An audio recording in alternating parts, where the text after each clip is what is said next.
Good morning, everyone. We'll bring this meeting of the Koochitan County Board of Commissioners to order. We'll start off with the Pledge of Allegiance.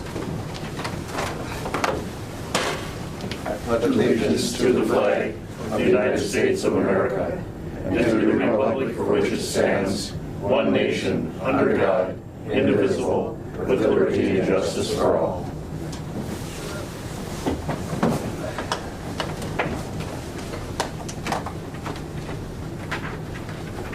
First item on the agenda is to approve the agenda. Any additions or deletions? Okay. I'll move to approve. Got a motion by Skoye to approve. Second. Second by Commissioner Schobel. Any discussion? Hearing none. All in favor? Aye. Any opposed? Motion carried. Approved minutes, February 5th.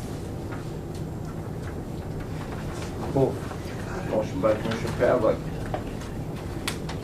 Second by Commissioner Schobel. Discussion. Hearing none, all in favor?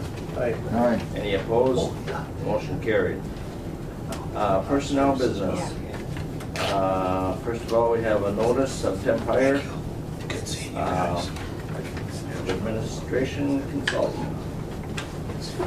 And that was, Teresa Briggs is coming in and doing still some consulting, mostly over the phone, but very helpful.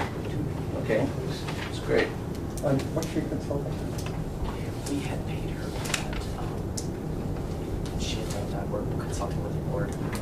Okay. And that was in 2019, and we didn't have her through temp hires. Okay. And I have been talking to her, I talked to her last week for financial stuff. Approved employment separation of 2 part-time correction officers. Motion by Commissioner Pavlik. Second. Second by Commissioner Skoye. Discussion. Hearing none, all in favor? Aye. Any opposed? Motion carried. Financial business.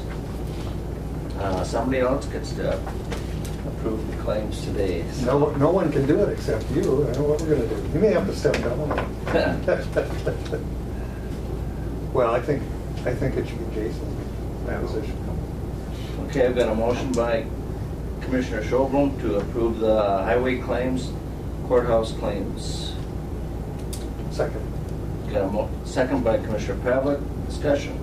For the audience, many years ago when Commissioner Ady started, he was the only one he went through each and every item in the finance, and we loved it because we would miss things, but he finally said, well, I'll do it from now on. So all these years, he's been the one who makes a motion on that thing. Well, Leopard did it first. First, yeah.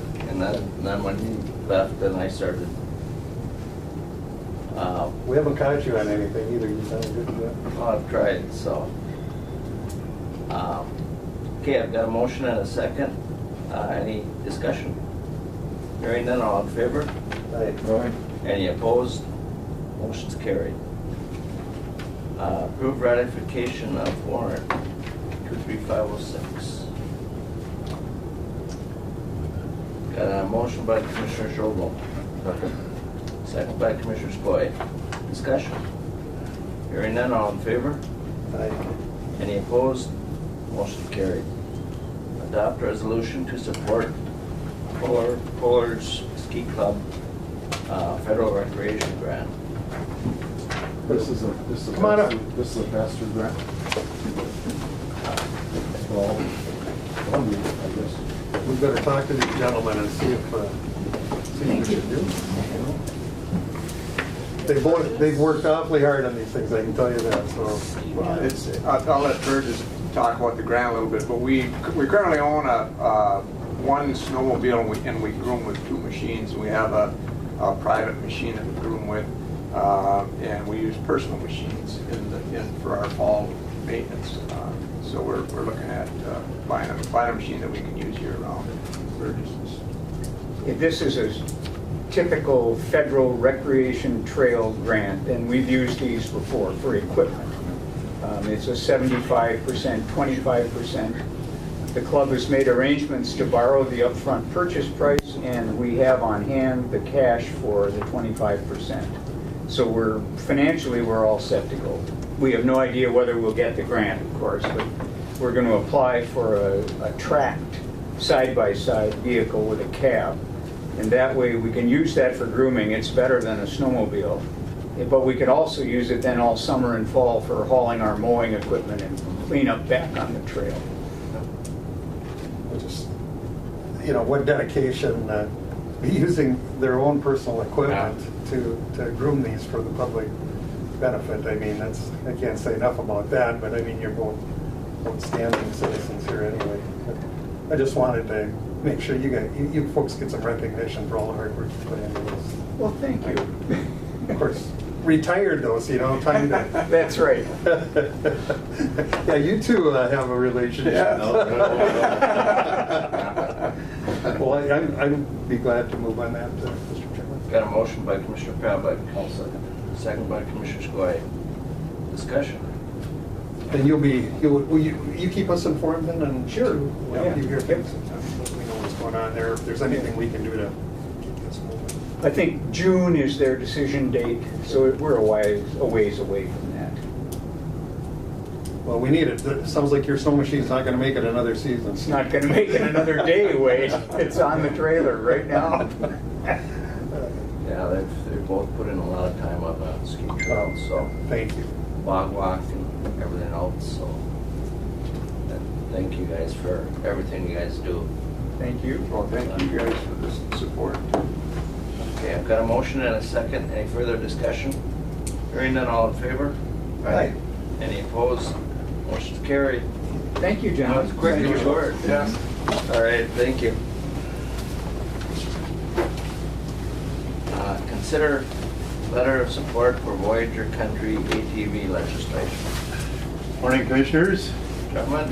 Voyager Country ATV has been working to expand trail systems to bring them into Couchiching County, and we've been cooperating with them and are very happy with the progress, but of course it takes money, and there is a request before the legislature for some funding. If you don't know Bruce Bestie, you now do.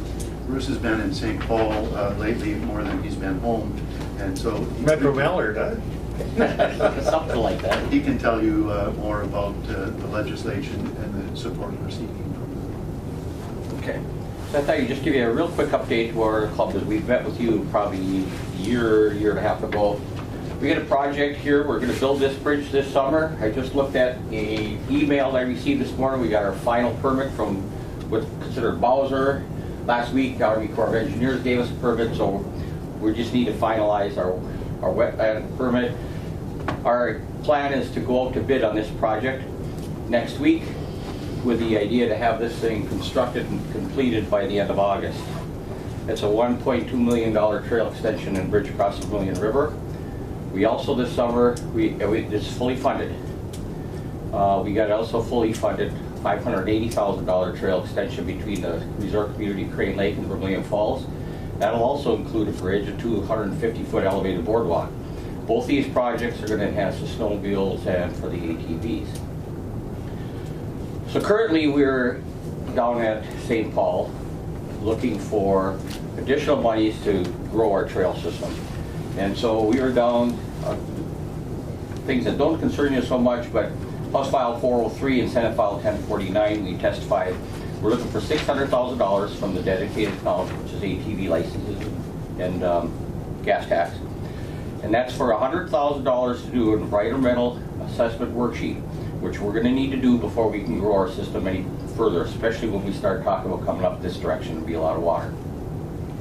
And $500,000 is to connect our core system down to the area where we will connect up our trails with the Prospector Loop out of Ely and Babbitt in Tower, and with the Quad Cities group coming out of Evlith, Gilbert, Virginia, Mountain Iron. We also testified for Senate File 1049. We still have to, House File 214. We testified on this one. We are probably going down next week to testify in front of the Senate. This one here says it's appropriation of $1 million appropriated from bond funds to to the Commissioner of Natural Resource for grant to St. Louis County for design, planning, permitting, right-of-way acquisition, and construction of a phase of the Voyager Country ATV Trail, connections in the areas Orr, Ash River, Cabot, Togo Township, International Falls to the Voyager Country ATV Trail system.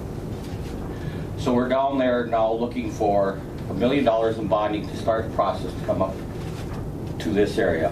When we were testifying in front of the House, Representative Fabian from over by Roseau, he doesn't want us to stop at International Falls. He wants us to go all the way over to Roseau, which that's a longer range dream. We don't think we're going to get to the International Falls for $1 million. We think it's going to take more than that, but this is the first bonding. And so our request is not just to say, give us a letter of support. Our request is that Koochiching County gets a hold of our legislators if you support our trail system coming up here and connecting Ericksburg, International Falls, to help support, get this thing approved. My feeling last week, after a couple of days and several meetings, is that the appropriation to get us down to Cook is probably in pretty good shape.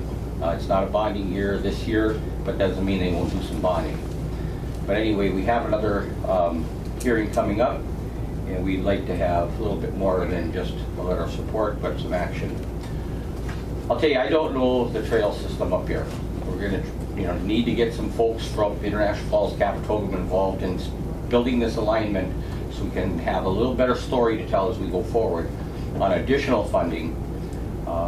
But I believe that we are going to get funding to get to the falls. Our representative, Rob Eklund, is very interested in making sure we come all the way up here. He sat here for many years, right? Yes, he did. So, but anyway, it's work in progress. We do have. I just leave this with you. This is just a map of what we use to testify. Everything that we have as green trails is currently mapped and signed with GPS coordinates, trail segments, how long they are. The two red segments are what we're constructing this summer. We just finally getting our permits. This orange section is the beginning of the connection down to Cook. The other thing kind of fell off the bottom of the map. And then the blue represents some type of alignment just right now using Mulpus roads and county roads to get up here. There are trails that'll loop into the woods. We just need to identify those. That's part of the $1 million bond request, is planning, design, and so that we can get ourselves up here and connect it up to Blue Ox Trail and to International Falls. So, Mr. Medler. Thank you, Mr. Chair. Well, applaud your efforts, but anything we're doing then in Koochiching County, our land commissioner, Nathan Heibel, will be the contact, and he's our connection to trying to get things accomplished, to get a trail up here that works for everybody. So I think we've got the right legislators in place. I think it would be very helpful if you could, if you had another copy of that, if you could leave that with Nathan or get him one. I'll just leave these with him. Perfect. We can get more. Perfect. That gives us an idea of everything's going. Here again, I want to applaud your group for the efforts you put into this. We watched this over time. I mean, it's pretty amazing that you've been able to get as far as you. And getting a bridge over a river is no easy step in this state. We know that from county roads. So I give you a lot of credit. And I give them some credit too for being able to work with you and come up with this.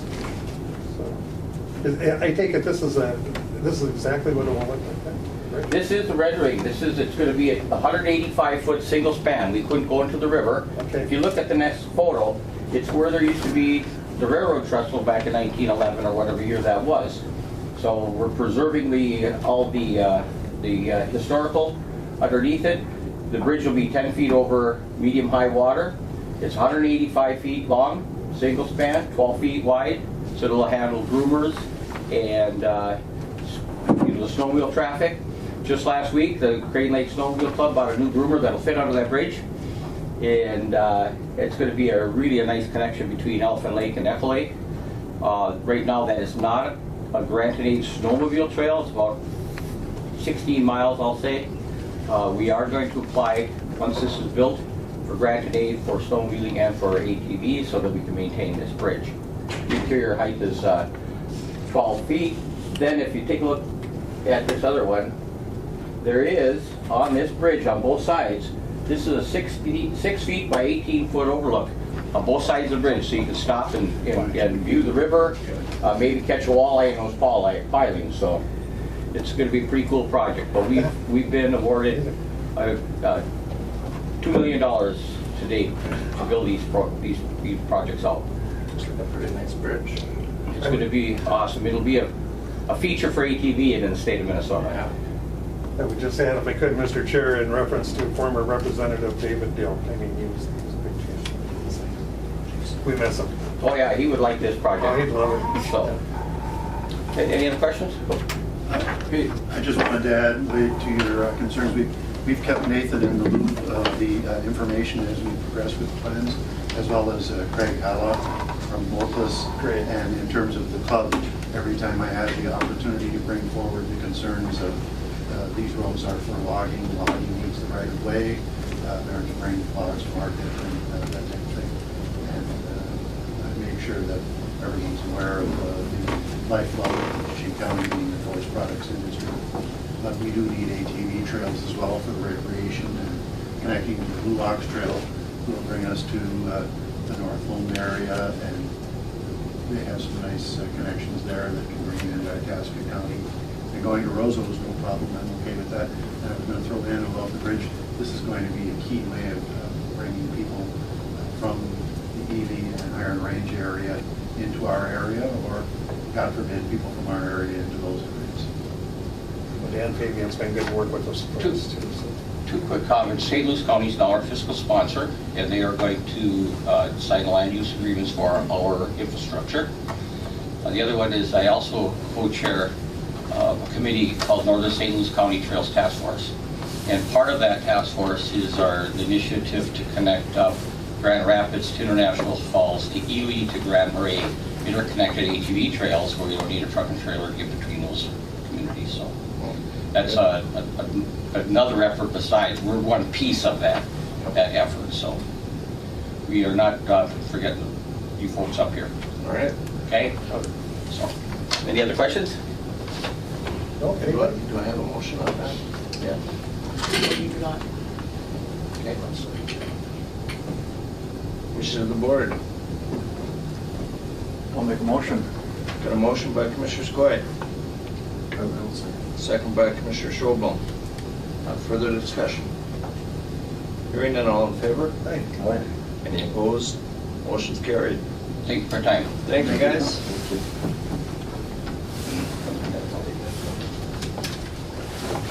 Jackie, information system business. Cybersecurity, that's when Grindle bailed out here. He was here a little bit ago. Yeah. Might have scared him off. Approve cybersecurity 3-year training subscription. Wait for Jenny to come back. What's that? Do you want to wait for Jenny to come back, or Oh, should I just? yeah, I didn't realize she left. So, thank you. She had enough of us. Okay. She's one of us for Doug. Yeah. I hardly recognized him with that beard.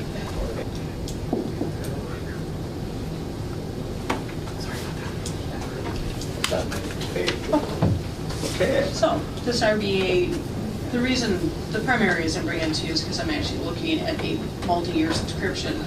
So I'm committing money for 2020 if I sign this, this quote, and that didn't quite sit with me. I didn't want to commit future year dollars without board approval. Security, we've done the sand security training for a couple of rounds now. Our most recent round is almost done, and we have about an 84% participation rate. But all it is online training, right? People go in, they learn, it's good training, but they flip through it and then they're done with it. This Know Before training is becoming the more popular route. A lot of the Minnesota counties that have been grouping together for the SANS training are dropping out, so we'll lose our lucrative pricing that we've had for SANS training. But the Know Before offers a lot of testing capabilities, so I can send test emails to people to see how well did they understand the training? Are they still falling for things they shouldn't fall for? And it's a nice safe way to ensure that our end users understand the training they're receiving.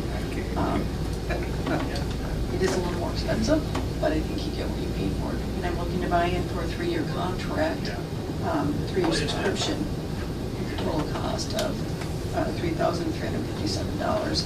I'm looking for board approval to sign that and commit not only dollars this year that are in the budget, but money for next year that is not sure.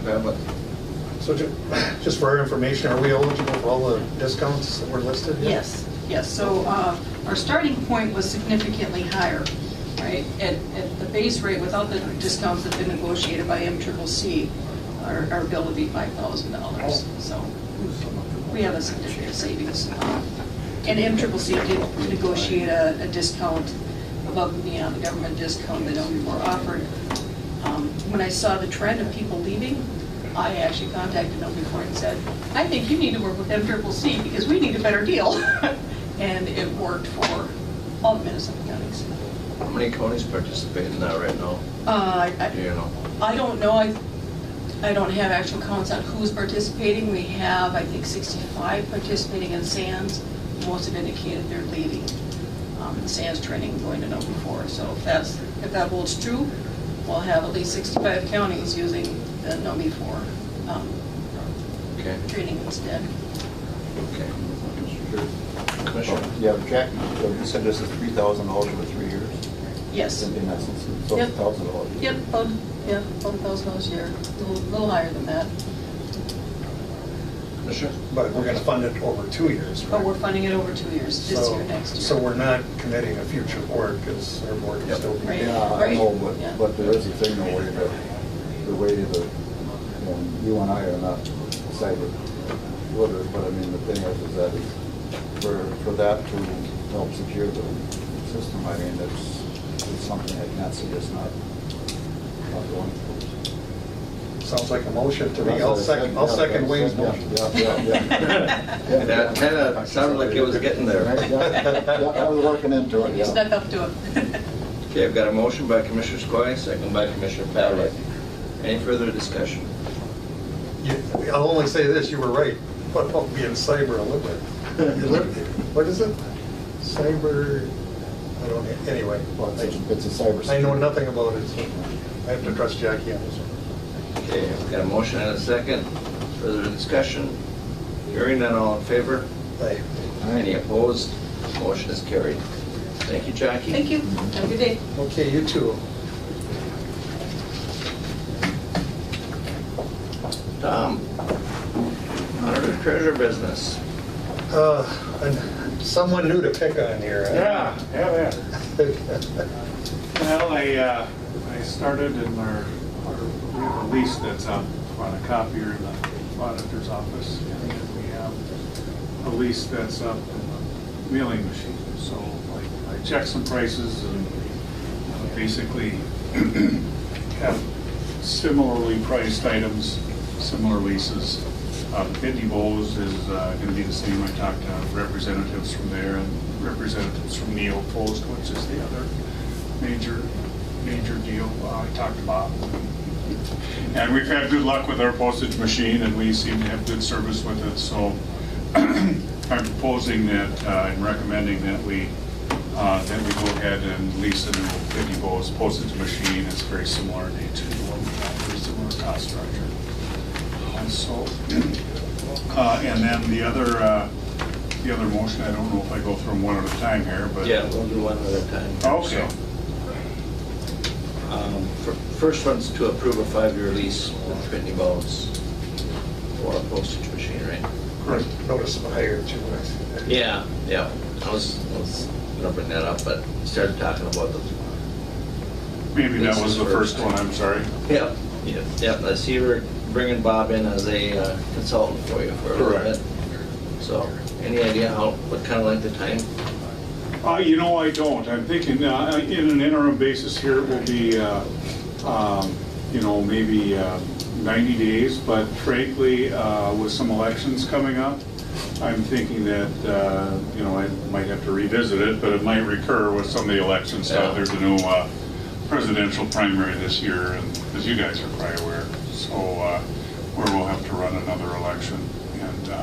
And Shelley's great at that stuff, so Okay. I'll visit with Shelley and come back and talk to you about the election if we need some Okay. additional Okay, horsepower there or not.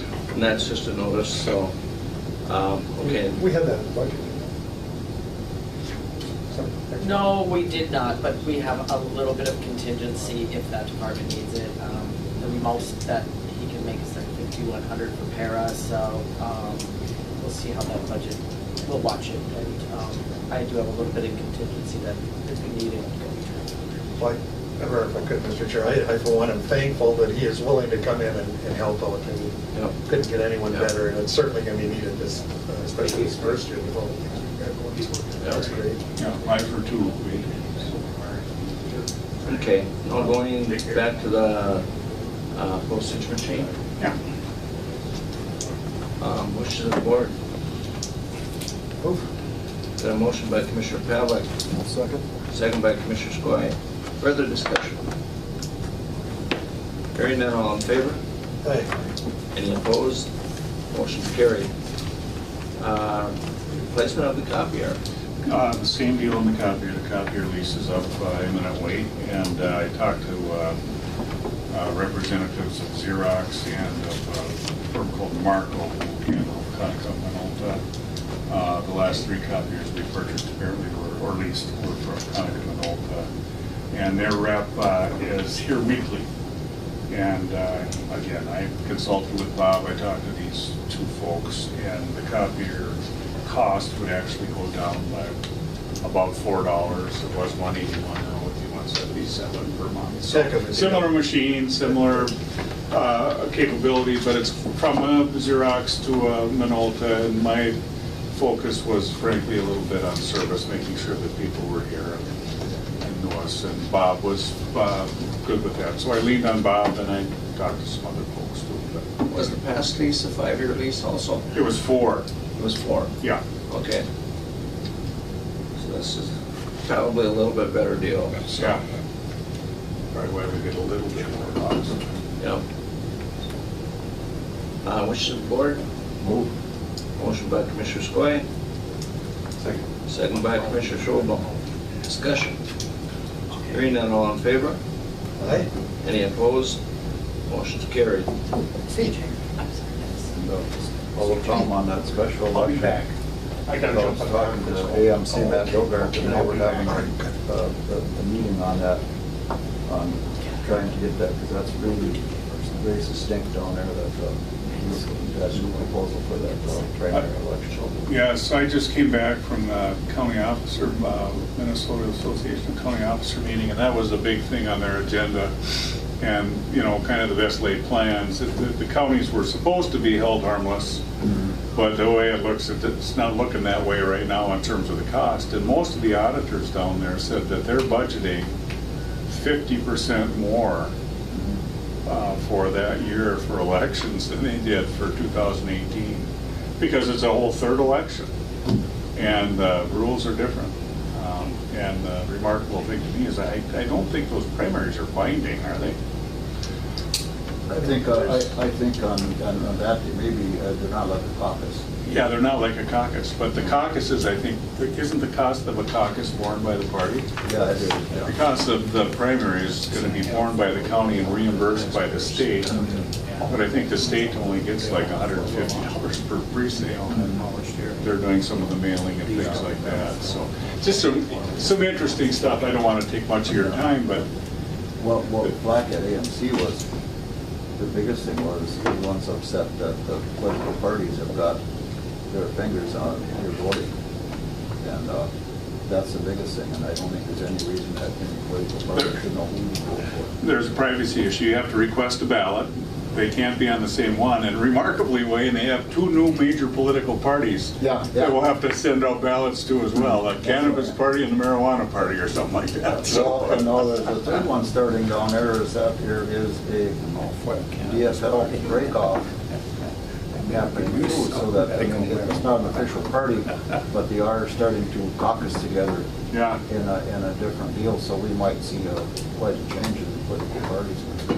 And the timing of it, the March timing of it, I mean, you think about, and again, things I haven't thought about before, these aren't original thoughts to me, but election judges, you know, what people in Minnesota often do during March here, they go, you know, if they're older, often go south. But anyway, that's something they're gonna have to hammer out down there. You also have to declare your party affiliation. Yeah, that's what you're I'm talking saying. about. That's what I'm saying about, but there's no reason that the political party should know who you're voting for. But it will be public as of right now, you're right, Wayne. Yeah. As far as I'm concerned, it's unconstitutional. I don't think we should pay a dime for it, but that's my own view. I'm with you. They- But a lot of states, They have no business getting into your personal affiliations or how you vote. I mean, this is, it's, as far as I'm concerned, it should be challenged. but Wade, I think you could ask for either ballot. You're just supposed to ask for the one that you would likely vote for. But if you wanted to, you know, ask for the opposite one and go for on their side, you likely could. Well, yeah, you can, but still, there's no reason that they should have a database on you that with a touch of a finger, they can pop up which party you're voting for. Right. I Financed by the state. find it Or frightening county. myself. Yeah, I do too. And the fact that this is being forced upon us without our approval. The public hasn't been able to weigh in on this. This is something that they dreamed up and decided to move on, and I mean, everyone, this board and every board should be writing a letter on behalf of our citizens. And it was a bipartisan deal, so both parties, both of the party hacks pushed this through. Yeah. And so, you know, that also should be frightening. This is something that the media and everyone should be looking into, because the way this even took place, no one knew about it until it was done deal. It's government at its worst, in my opinion, and I've seen a lot of bad Well, stuff. thanks, Tom. Thank you, guys. Yeah. Kevin's trying to keep us going. Let them know how I really feel. I'll go down there and talk. Thanks, guys. Thank you. Assessor business. Good morning. How are you voting this year? Well, I don't know. Some days, the way I feel, I'm thinking that medical marijuana might not be too bad. I'm gonna, side note, you probably, I don't know if y'all saw it, there's a great article on those box stores in the Duluth paper. Yeah, I saw that. If you didn't read it, I made a copy for everybody. Okay, good, yeah, I appreciate that. Yeah, it's excellent. Kind of identifies what Yeah. we're going through. The good news is, I will never be before you again for another four-wheeler. You never say never. No. And I don't know if you, I think you have the, Jody, did they get a copy of the deal? Yes, they did. Okay. Thank you. And what we're asking for is the RJ and Sport Yamaha 700 from Duluth. It's interesting, the same machine, the difference between RJ's in Duluth and RJ's in Grand Rapids, and those guys are brothers. Isn't that funny? But anyway, But you got a better price than Duluth? yeah, and I'm not sure why that, you know, that's the Ernestman family. I'll have And, to, you know, they split the family when they were in Grand Rapids, and then quite a number of years ago. And one or maybe two of the brothers went to Duluth and opened up a sporting good, and they've done quite well. They're out of the hockey business completely. So, interesting. and really, the biggest difference is 700s all have the four-wheel lock, they have the power steering, and that's the one, you know, so we're asking for the approval for the one in RJ Sport in Duluth. Well, I'd move it on the condition you wear helmets and stay safe. That what? Helmets? I know sometimes you can't do that when you're with two weeks. I was just teasing. I think it's well worth the. Yeah, yes, the helmet deal is pretty standard and everything. I mean, you know, when I first was started on ski patrol, I never had helmets. And I never wore one until I got hit from somebody else from behind. It had nothing to do with me not being a good skier, it's someone else, so, yeah, now it's all mandatory, so. But anyway, that'd be my motion, Mr. Chair, just Okay. move to Yeah. approve. Sure.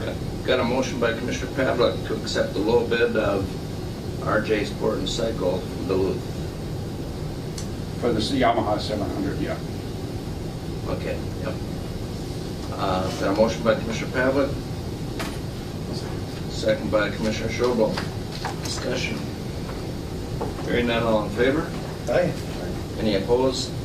Motion carried. Thank you. That was easier than you thought it was gonna be, wasn't it? He kind of sold us on it earlier this year. It'll work well. All right, thank you very much. Thank This you. was unbudgeted, so I'm gonna take it from our contingency fund. Okay. I guess I should have mentioned that. Well, that was unbudgeted? That was unbudgeted. So it's gonna be taken from project contingency. Okay. He included it in his budget, half of it this year, and half in his initial budget request, half in this year and half in 2020. And then he rethought that, thinking that he wants it this year. All instead. for this year? Yeah, all for this year, so. Okay. Thank you for letting us know that.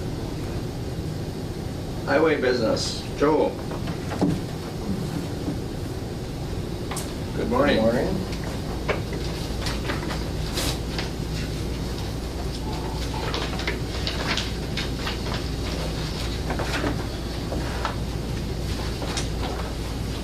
Gosh, I haven't seen you for so long. It has been a while. I didn't want to bug you. You're so busy. No issue. Brian's down in Florida? Yeah.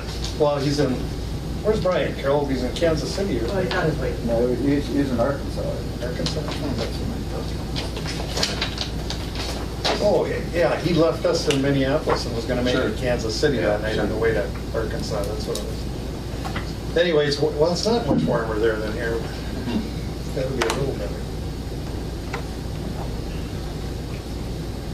Okay, award-winning, award consulting design services for Tucson 24, bridge over the railroad tracks.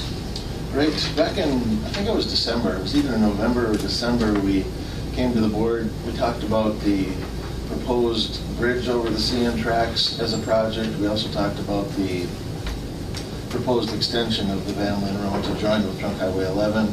We talked about moving forward with one of those to,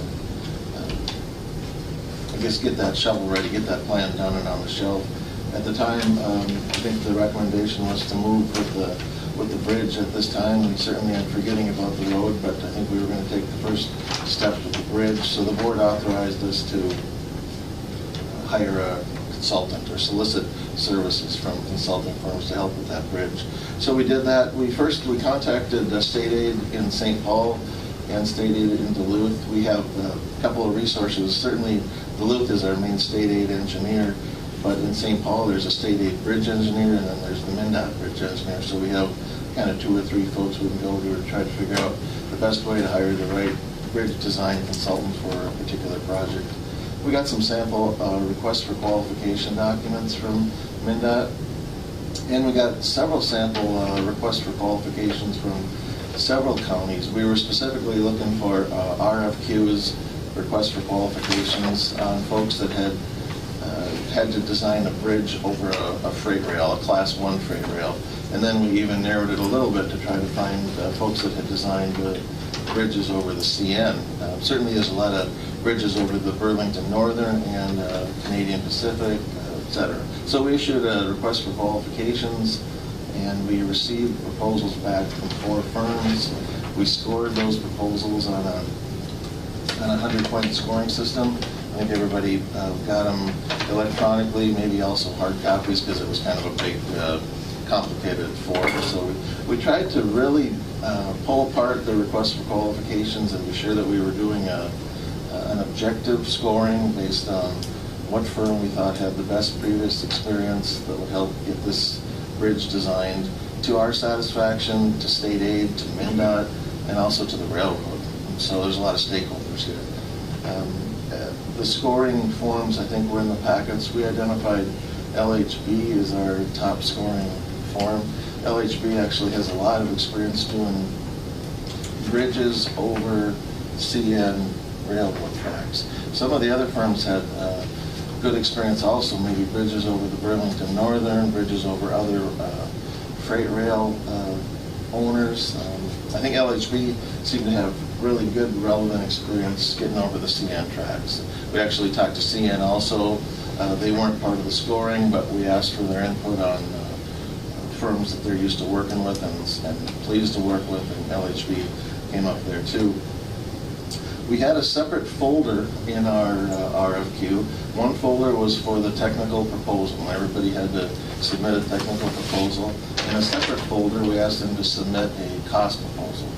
We told them that we were going to do our scoring based on the technical proposal, and we did that. After we developed the scores for everybody's technical proposal, then we opened the cost proposal as a separate item. Sort of an important part of it, but we wanted to select based on qualifications. That's why we issued the request for qualifications as opposed to request for bid or request for proposal, that kind of thing. So we're recommending based on qualifications awarding the consultant design to LHB Corporation Duluth.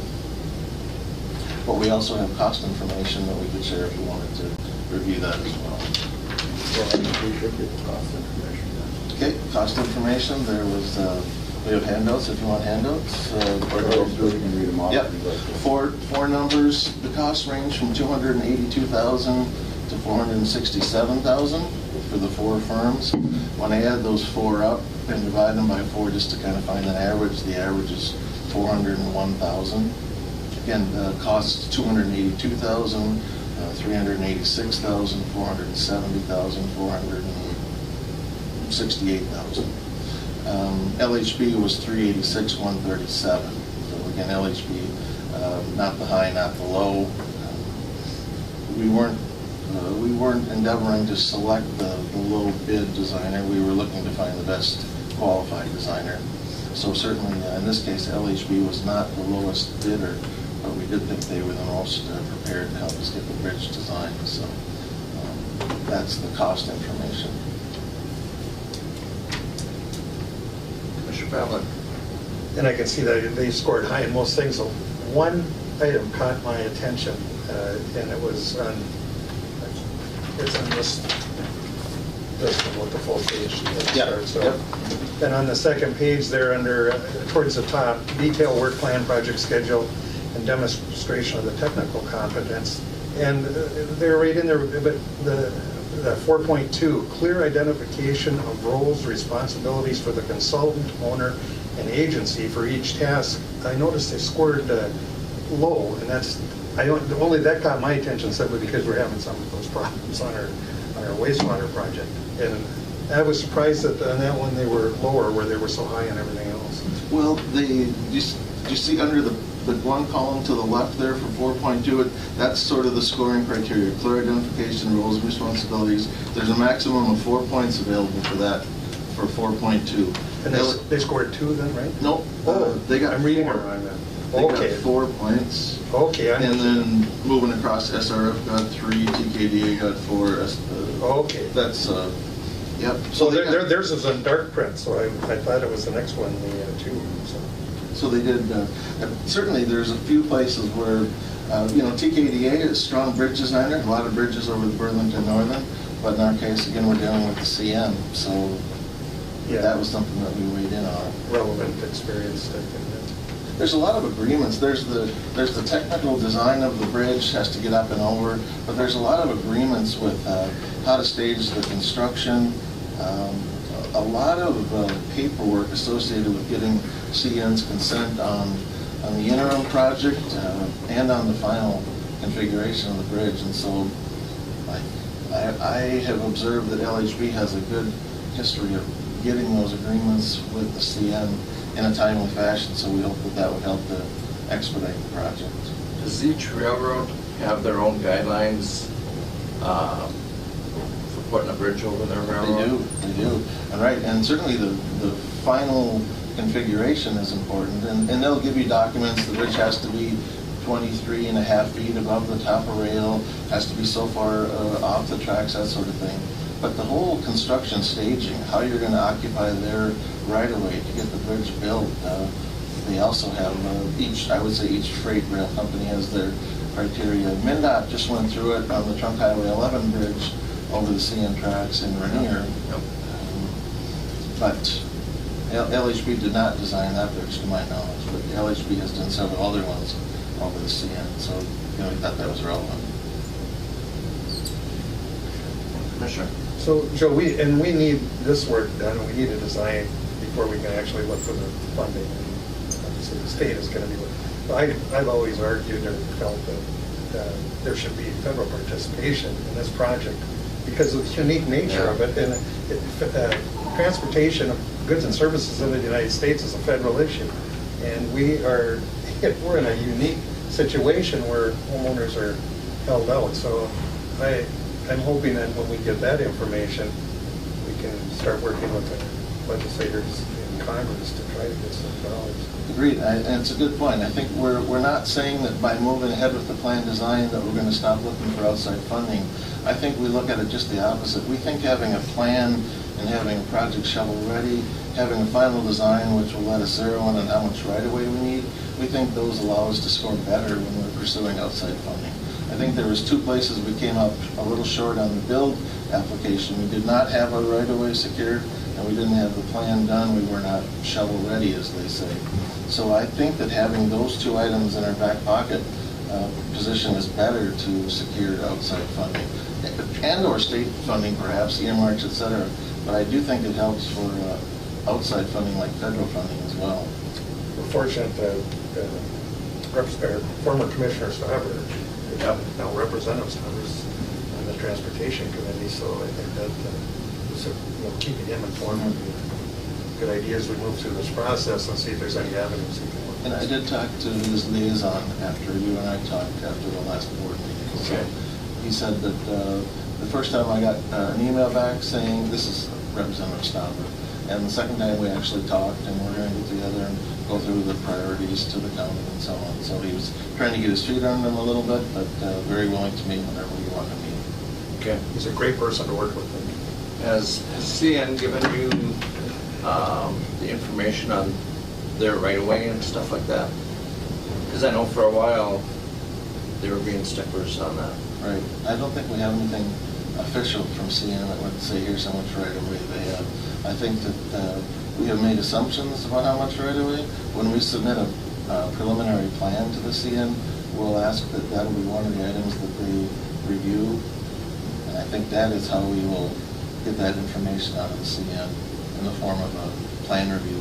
And we're trying to do plan reviews at sort of a 30, 60, 90 kind of %, so we don't wait till we're almost done to get input from the railroad on some of those design items. Okay. Commissioner? On this, the cost of this is it some money? Is this all county money? Sure.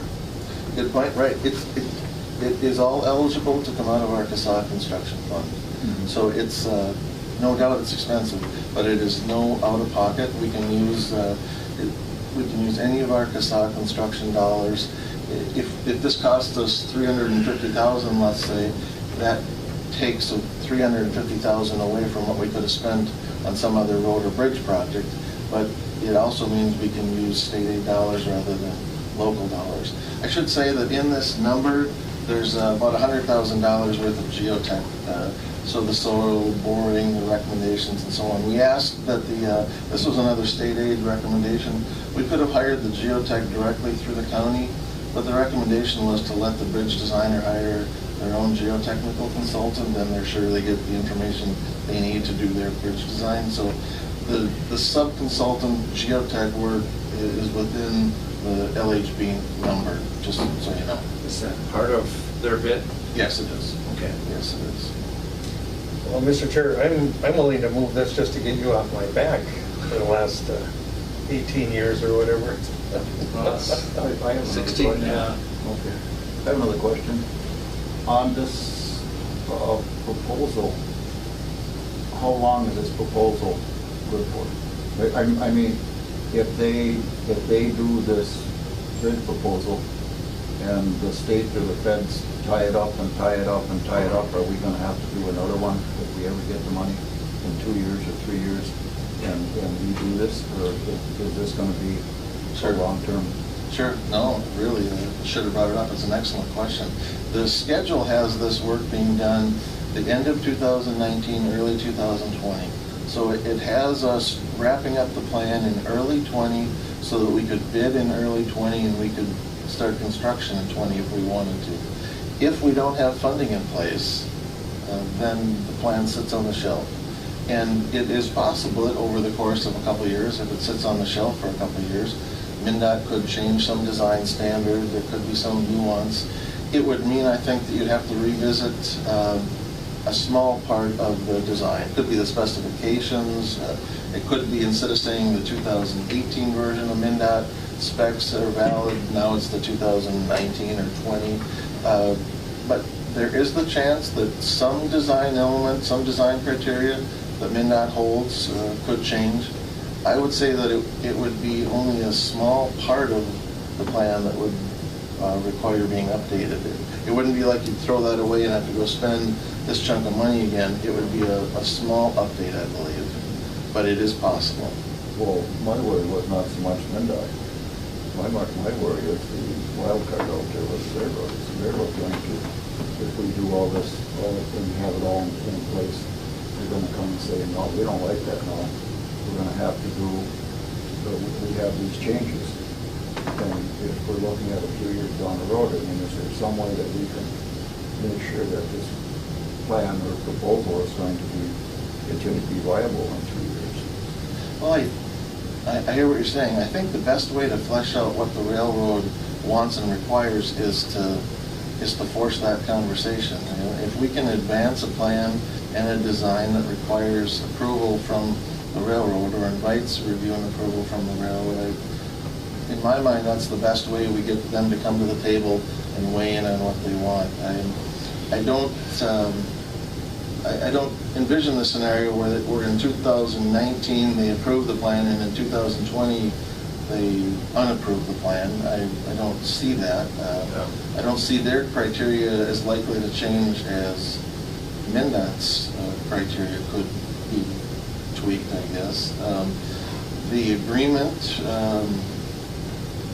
I think once we get the agreement worked out with the CN, that is really an overarching document over the top of the plan, I would say. I think the technical elements of the plan are almost subservient to the agreement that we get in place with the railroad to both construct it and then operate it permanently. So I understand their excellent thoughts. I just think the best way to move this forward and to flesh out all those unknowns is to force this ahead. Get the railroad to the table, get them to commit to what they need to make this bridge happen.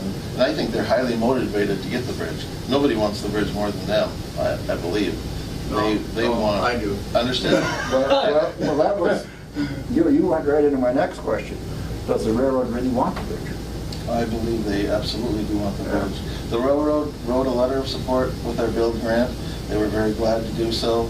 The railroad, again, they're a small financial contributor. It's somewhere around 5% of the project, et cetera, a couple $100,000, value of a grade crossing, that sort of a thing. So it doesn't cost them a lot for us to put the bridge up, but I think it does improve their operation a great deal.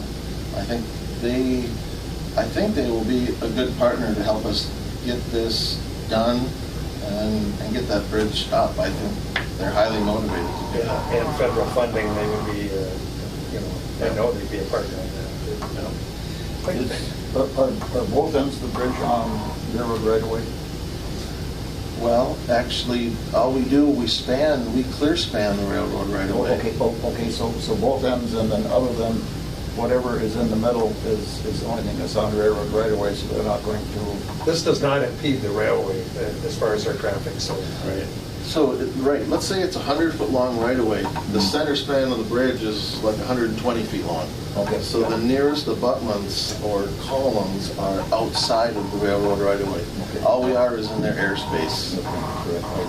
And to Kevin's point, that was one of the key things we tried to get from the railroad. We wanted them to commit to their right of way so we could establish that center span width. We assumed it was 100 feet. We developed some preliminary plans showing it as 100 feet.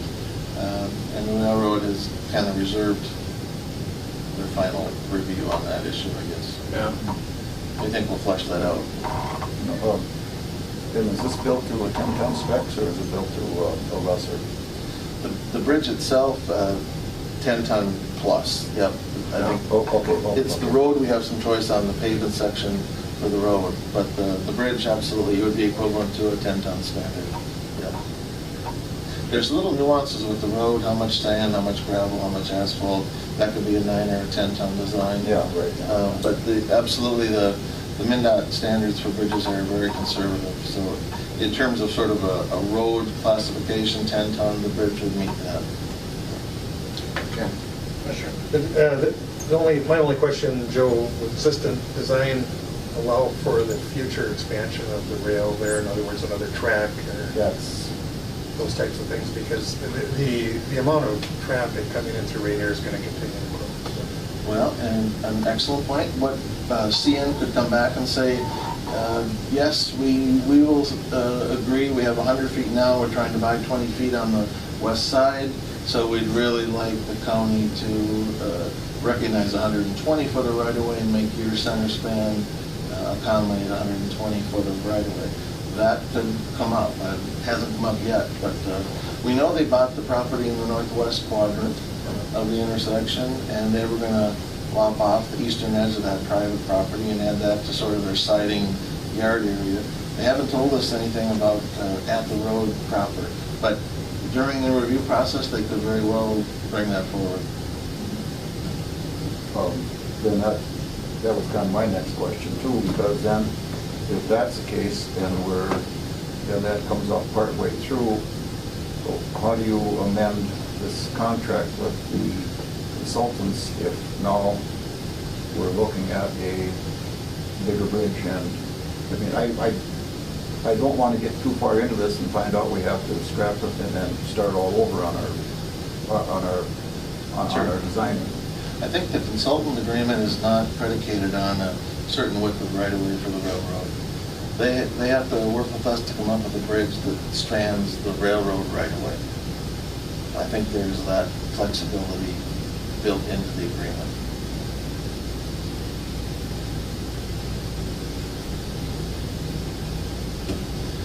I'm not trying to duck the question. I understand, but I mean, I'm just trying to see. Sure. So, if we hate to get into it, and they say, oh, all the plans are changed, and now you have to change it. I mean, is that consulting company going to say, okay, we'll throw that one out and start over on a new one?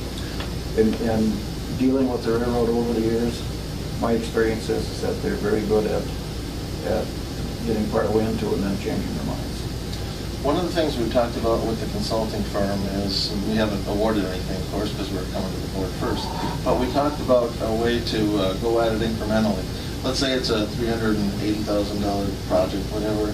We could authorize the consulting firm to only spend up to the first $100,000, let's say, so that we could come up with a contract that says not to exceed 386, whatever the number is.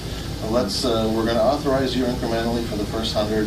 Let's see how we do getting through that first 100.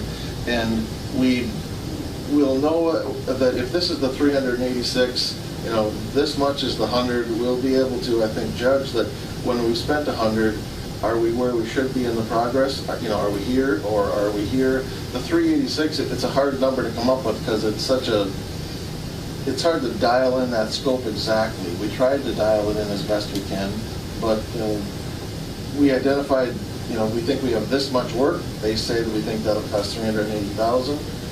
We wanted to break it up in pieces so we can sort of track it. We can figure out at $100,000 if we're on track, as opposed to figuring out at $380,000 whether we are or we aren't.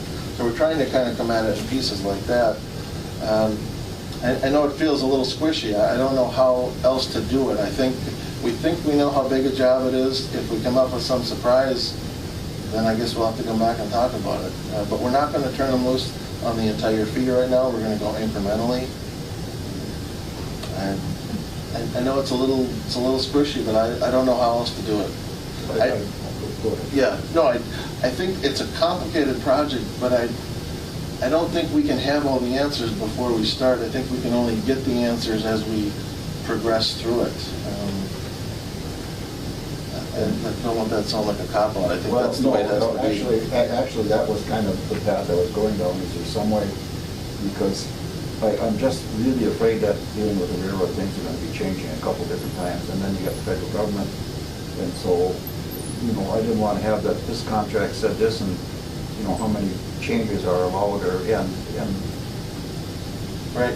What we did, we tried to flip this. After we scored the proposals and looked at everything, we asked the LHB in this case, who we thought was the best qualified, we asked them, what if we asked LHB, you develop a scope. Maybe you don't like the county scope. Maybe you disagree, it's too little, it's too big, whatever. If LHB develops the scope and then you tell us how much the fee would be for that scope of work, and we sat down with LHB and we talked about this. Do we think that, is the county scope more than it needs to be? Or have we missed the mark, either high or low? And LHB said they thought that the scope, from what we all know now, best represented the amount of work. So we tried to come at that a different way, so that if they felt there was a better scope or a better targeted scope of work, that they could put it in their words, and then they could assign a dollar value to that, rather than try to sort of put a square peg in a round hole if they didn't like our scope of work. They didn't think that made sense. They thought that they established the price for the scope. Commissioner Pavlik. Mr. Chair, I'll move, just to get this on the table, I'll move to award the consulting design services for facade 24 to the recommendation of our. Okay, I've got a motion by Commissioner Pavlik to award the consulting and design services. Do I have a second? Got a second by Commissioner Schultz. I have some other questions. No, your time is on to have this done by the end of 2019? Right, we're trying to be advertising in sort of that January, February 2020. That's the target. That was the schedule we put forth, and they all said they could do that. I was just wanting this to be spread over two periods, because wherever you take the money from, being in Casal, which is from construction dollars someplace else, right, or the county's budget, it's obviously was not budgeted in. Well, another excellent point. So the construction, there's a couple ways the construction could go, to your point. This construction could warrant a surcharge, where you sort of bring in the pile of dirt 20 foot tall by the width of the road, and what you do with that is you allow that big pile to help sort of settle out the soft clays and the organics. We predict there could be a foot of settlement out there, or the early geotech says.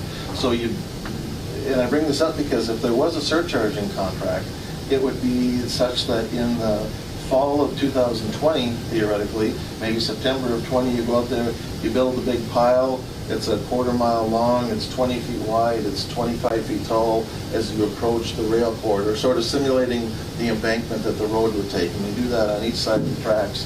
You let that sit from the fall of 20 into the spring or building season of 21, then 21 you actually put up the bridge and you build the road. I bring it up because in that scenario, you are sort of getting 2 construction seasons to sort of set aside some construction money if you want to.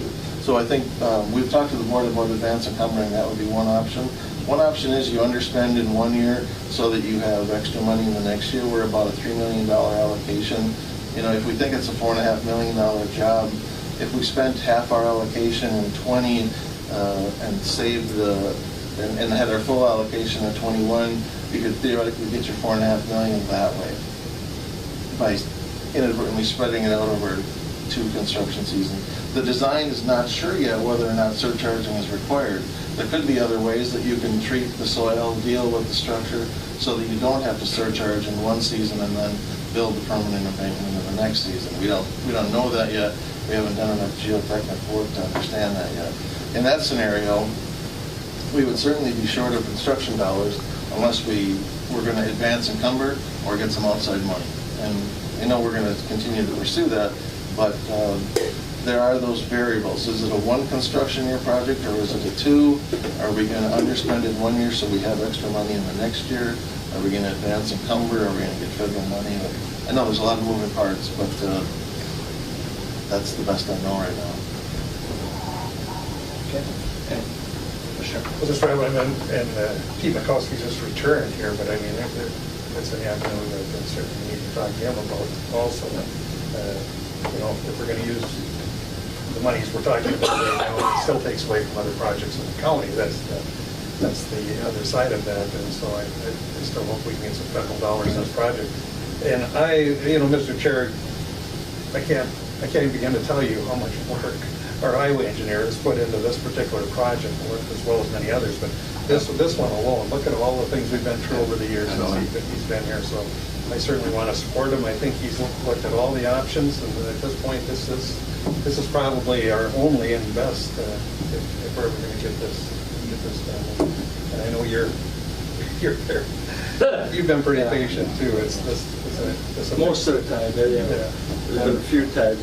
We had some good meetings when he couldn't get to the board because he was stuck behind the railroad track there, so we passed everything he didn't want. And I agree, Commissioner, that this has gone on a long time, and we're going out on a limb, I understand that. But those people across that tracks have to have something done for them. And so I kind of agree we're spending a lot of money to move out on this, but if it has to get things, that's what it has to be to get things moving, I guess.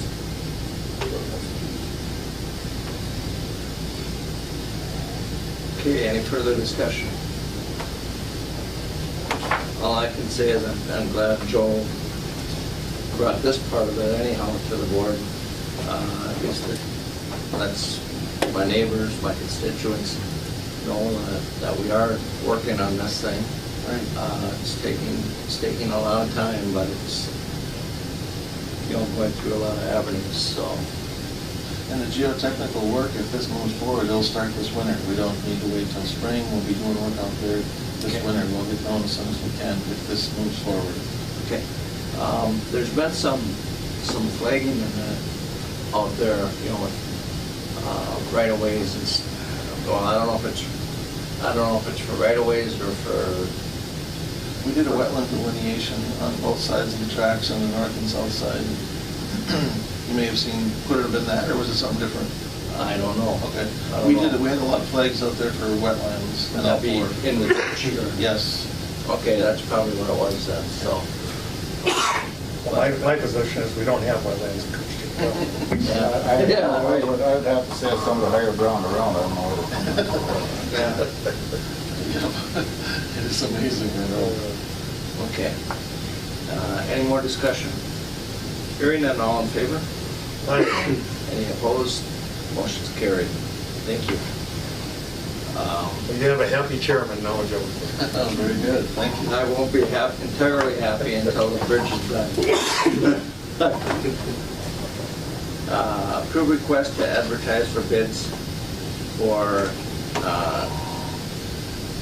CP 2019-01. Yeah, sorry, it's a little cryptic. It's County Project 2019-01. The intention is to stripe. We kind of divided the county up into 4 quadrants a couple of years ago. We've been trying to set aside about $60,000 a year. We have choices to either use epoxy or latex. We are going with latex just sort of from a cost standpoint. So generally, we're breaking the county into 4 quadrants, trying to come at it in 4 years, with the idea being that the latex lasts about 4 years. So you break the county into 4 quadrants, make the loop around, by the 5th year you're back to where you started.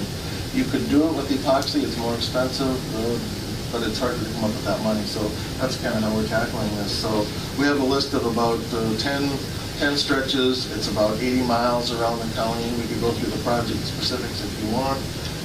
But we're trying to move forward with that striping project so we can get permission to seek quotes, and then we'll come back to the board to talk about an award process as a separate discussion. Wish of the board.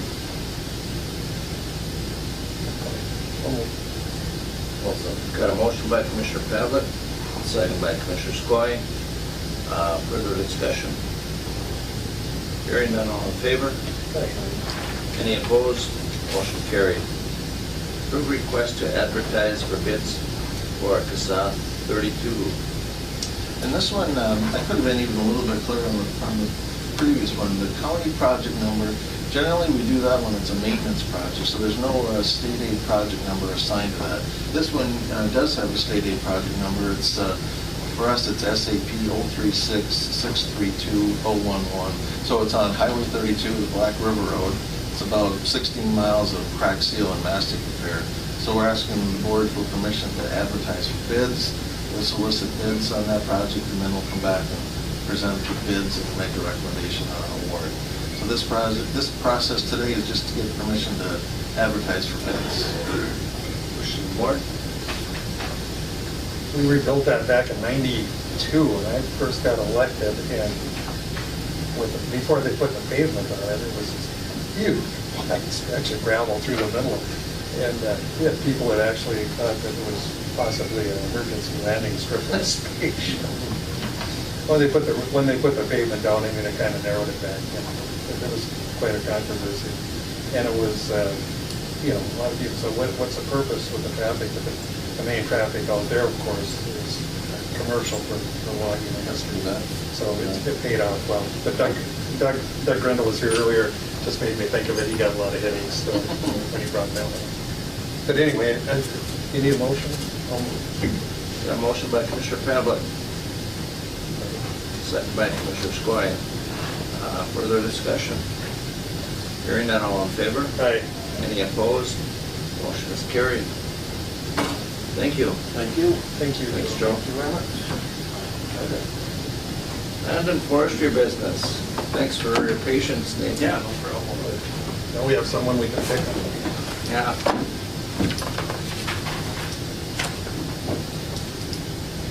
Review results of February 6th timber auction. Yep, so we had our, as you know, typically we have four timber auctions a year, so this was our first quarter 2019 auction. We sold just about 22,000 cords of wood for a total sale value of $541,000 some odd dollars, and we had four tracks that went unsold the day of the auction. We've been this auction and our November 2018 auction. We've seen prices kind of drop a little bit, so kind of. Were you able to sell the other tracks over the counter? Nobody's picked them up yet, but they are available over the counter. So if somebody wants them. So. Did it seem, Nathan, like the number of bidders was down a little bit? I think we had 24, 25 registered bidders at the sale. This particular auction usually is our lowest attended auction of the year. Okay. I think probably, my take on it is a lot of people are, they got to take a day, they got to take time away from the woods, and yeah. So far this year, people have lost a few days because of cold weather, so some folks maybe chose to stay in the woods and make up that time too. So. Okay. The trucks are shoveled. Yeah. Yeah.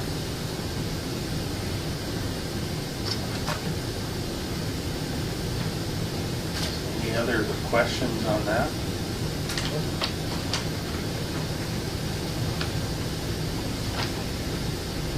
Okay.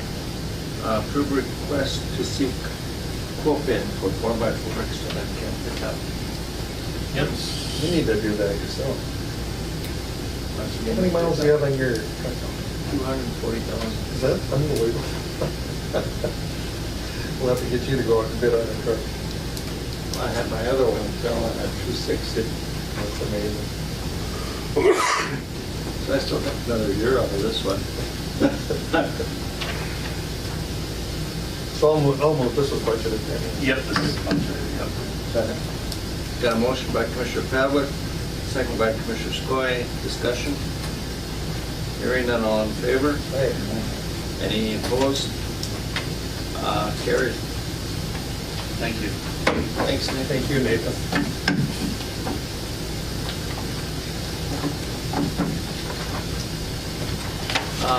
Time for public comment. Anybody here for public comment? Okay. Hearing none. Move to adjourn. Thank you. We need public comment. Oh, you called for it, okay. Do you need to beat on me for anything? Yeah, we should get Pete up here for a little bit. Do you want to be public comment, or do you want to just wait till later? Makes no difference to me. Come on up.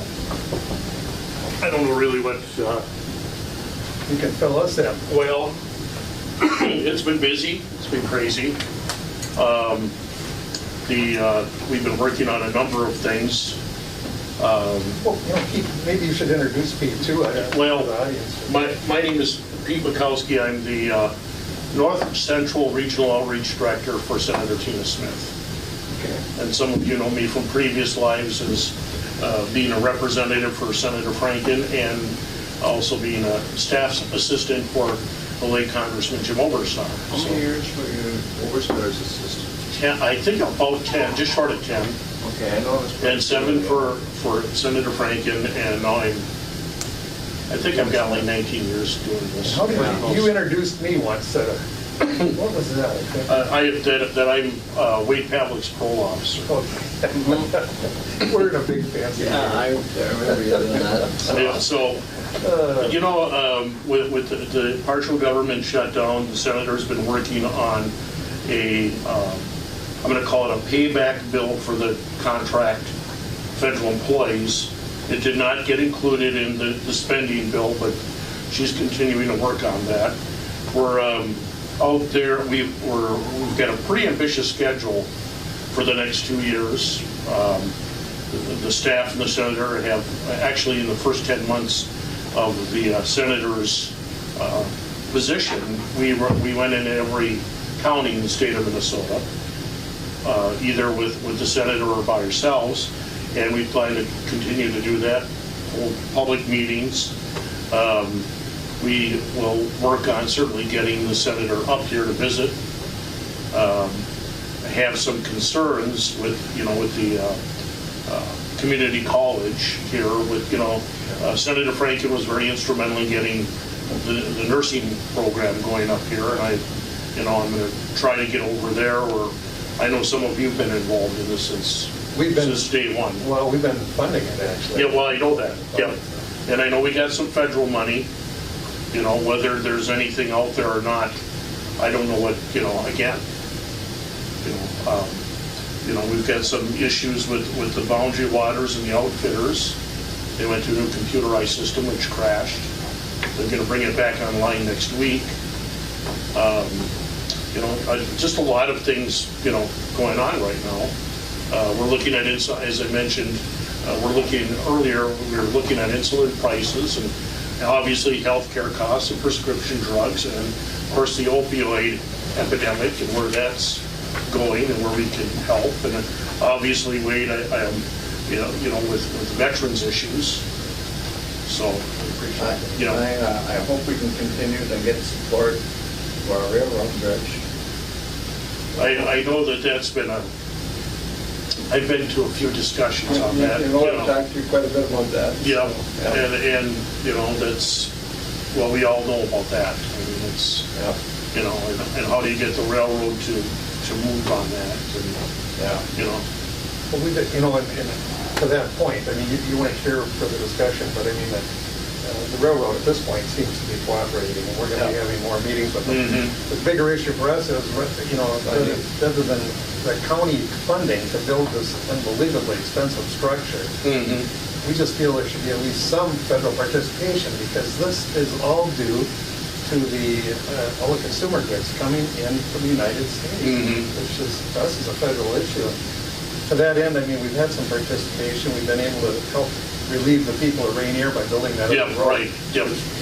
By the way, I meant the quiet zone. Yeah. Quiet zone. And now with Governor Walz stopping the Enbridge project, there'll be more. We just feel it shouldn't. We feel it shouldn't be just the county and the state. There should be some federal participation. And my question would be: has the state, they have their federal, I can't think of his name, Surge. Their federal liaison. Have they been lobbying the feds and the I'm going to call National Department of Transportation for funding. I don't, And, you know, and that process is just starting because Joe just came with the plans today. Okay. Preliminary plans, we approved them, so now our search. and I know that we have written, our office has written letters of support for some of the projects that Joe has brought forth, where he has sought federal funding.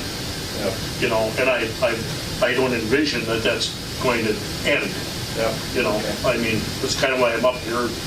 He's got, certainly got, Joe's got projects, or you've got projects where you need federal support. I mean, it's been there for how many years? Well, we need federal dollars, otherwise what county board plans to do is tie Kevin to the tracks and stop all that federal goods and services from coming into the country until they give us them. If we don't get it, that's what I'm concerned about. My neighbor's doing that too. Anyway, well, I know Yeah. you're familiar with it. I saw 3 trains this morning. If I don't see a train, I begin to wonder what's going on, because I usually see a couple of them either heading north or south, or.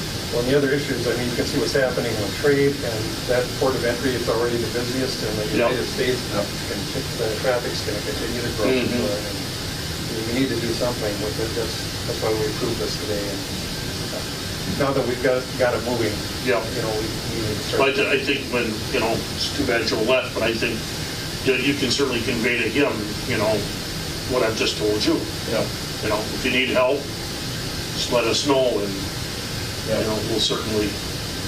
Yeah, there are times still, you know, that the train is stopping across the road, and you know, 20 minutes or better.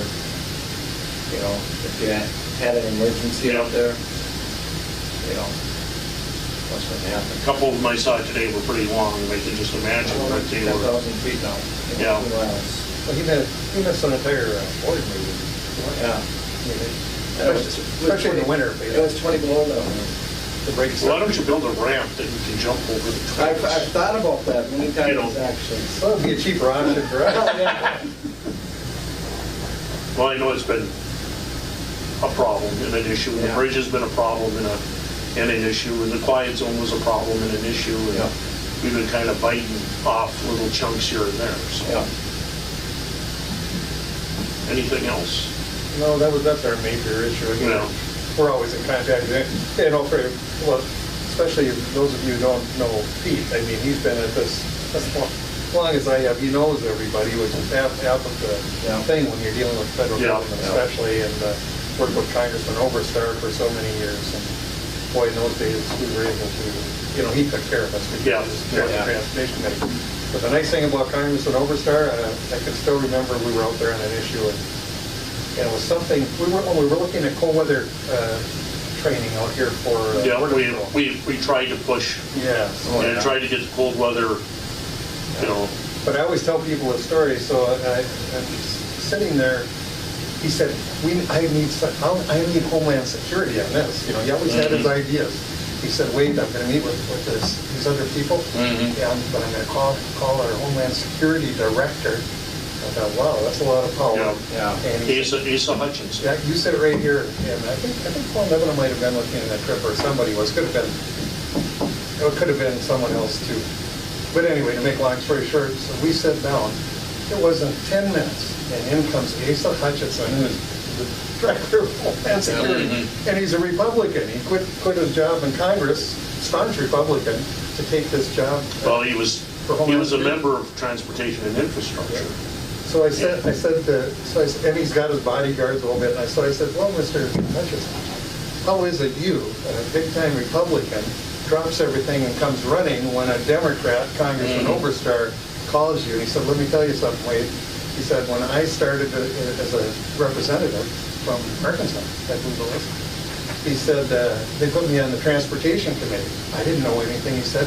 So my first day, I walked into this committee, and this gentleman walks up to me when he introduced himself. I said, I'm Jim Oberstar. I'm the chairman of this huge committee, which is a committee people like to get because you can get things for your district. And he said, the first thing he told me, he said, Representative Hutchinson, he said, we treat everyone equally on my committee. He said, if you have projects that you feel are needed, prioritize them, get them in. And he said, you will get considered just like everyone else, Republican, Democrat, or Independent. And he said, I did, he took care of me, he said, the first year I felt like I'd been there forever, and that's the way he ran his committees. Everybody got along. Well, You don't see that I anymore. believe he's the governor of Arkansas, Yes, he is. as a matter of fact, so. So what boy, that told me a lot about Yeah. Jim Overstreet. And his staff is same. So, oh, you guys know how to get a hold of me. Yes, we do. I get the minutes on a regular basis. He's a firefighter in another life. But Yeah, well, so, any questions from the back row? Carol knows all your ins and outs. Yeah. So, Well, thank you, Pete, for coming. yeah. Yeah, thank you, Pete. It's always 20 below when I come up. I was actually gonna come up here last week, but the weather and stuff was just not. Yeah, it was a little colder. Yeah, I was also driving through. Do you stick around for lunch or anything? I'll be around, so, but, you know, welcome aboard. It's Pete, not sir. He's a ranger. Yeah. But, so I mean, you know, we'll certainly, you know, whatever we can try to do on this bridge project, and, you know, I don't know that, like I said, there's a lot of angst. Yeah, But I think that jump ramp for you, Kevin, would be good. that's an idea, so. Then you could put bleachers up, sell tickets. Either that or a helipad pad out in my field, you know. Yeah. You can send the neighbors down there when Well, they. that might be cheaper than the bridge. We'll find out, I guess. So, that's all I have. Well, So, right. you know, Yeah, thank I you was very like, much. I was like coming up here though. Well, we enjoy having him. Yeah. We've got a lot of fun over the weeks. All right. Yeah, thanks. And if there's nothing more, I will adjourn the meeting. First